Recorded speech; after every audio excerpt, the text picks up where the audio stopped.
My son Dan, of the laughing, sparkling black eyes, dimples in a smile that could light up a room, is gone.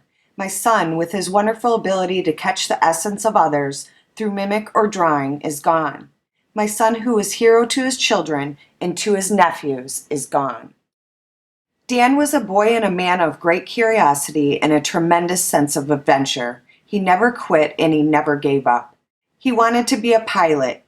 He joined the Army, received the GI Bill, and worked until he could pay for his education to achieve his dream of flying. My boy never quit. He gave anything he had, everything he had. Dan was thoughtful and he was generous. He gave me an airline ticket to spend his vacation with him. That turned out to be his last vacation. I have lost joy and I have lost silliness. Laughter is more difficult. I have lost confidence. No longer do I feel that everything will be all right.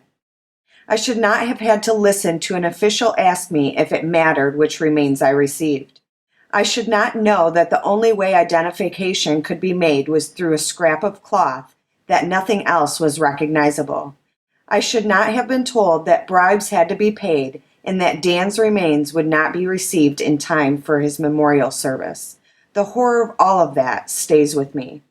Dan should have had at least 50 more years to achieve all that he could. He was not ready to leave this earth.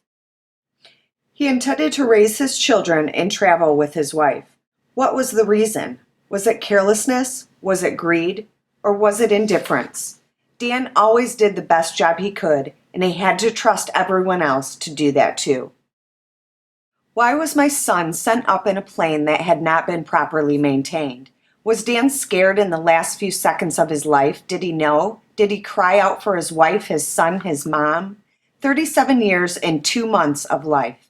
As each year passes and I grow older, that sounds younger and younger.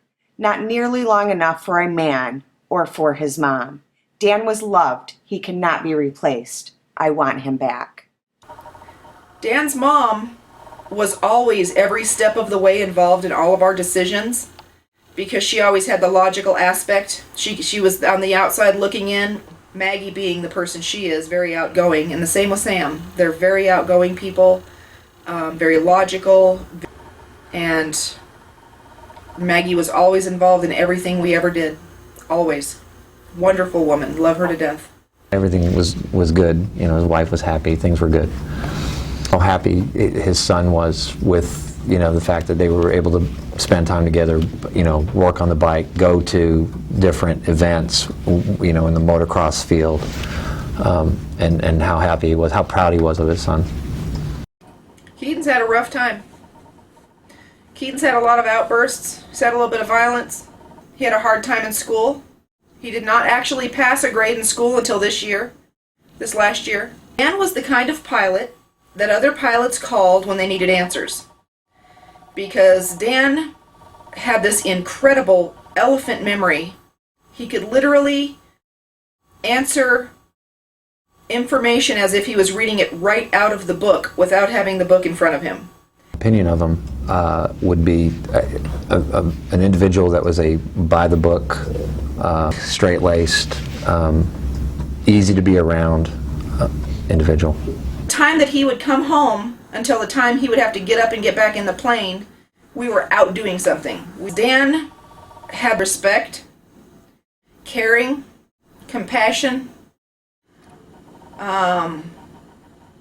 willing to give you everything and anything that you need to progress. Just a really good guy. I think it's easier to say what I don't miss most. And there's nothing. I think about him every day. Every day.